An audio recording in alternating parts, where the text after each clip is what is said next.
Epic trip around Australia's Team Tribes at the Nullarbor Hotel Motel, which is on the Nullarbor.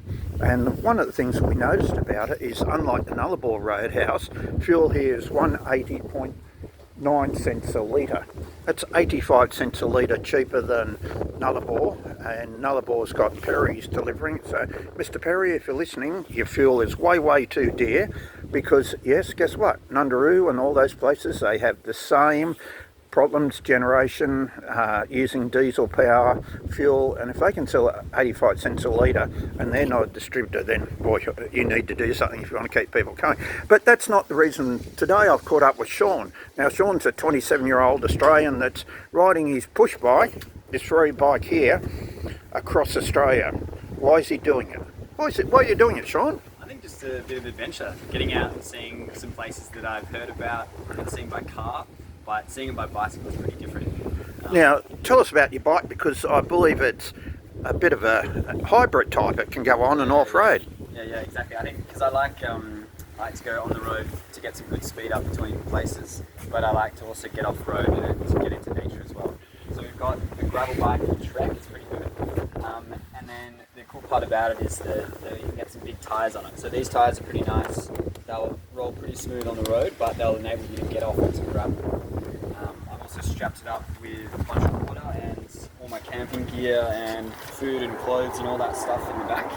So I take it your motel is the side of the road, Shaun? Yeah, so that's it. So get off the road, an hour before sunset or so, and try and find a place to camp. And then cook myself up some noodles and have some tuna and stuff, and that's dinner. That sounds a little bit like when I was in Nepal and Kathmandu and places like that.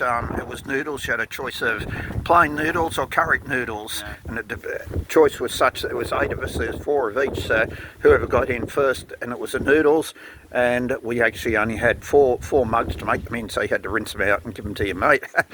But that's not the case with you, Shaun. I believe you've done some other fairly reasonably long trips. Tell us about a couple of them. This one in Australia, about 3,500 k's. But I've done one across Europe actually, like my other biggest one, from Tbilisi in Georgia through Turkey, all the way up through the Balkans, and finishing up in Marseille in France. That one took me about 2.5 months. And then I've done some other smaller ones through the southwest of WA, where I'm from. Notably the London Road was another one. That was really good. And just one extra thing about the bike, I've got my sister made me this little black cockatoo. He sits there on the handlebars and enjoys the ride. Yeah, I can fully sympathise with that.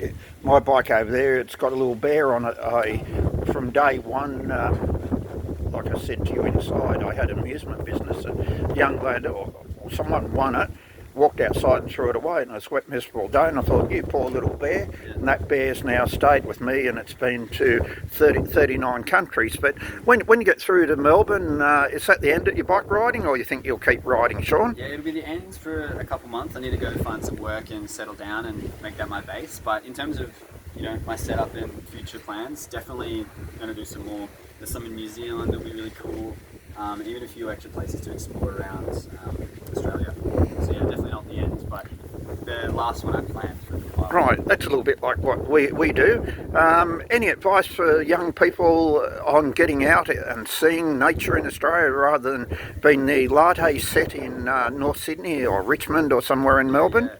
Oh gosh, I'd say it's easier than you think getting out there and doing something like this. It sounds a bit overwhelming, but start small, get outdoors over a weekend if you can.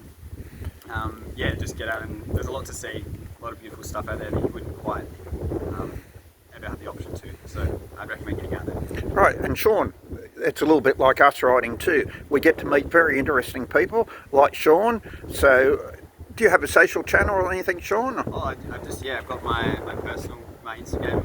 Anyone can follow that. Shaun Cottrell, SEAN,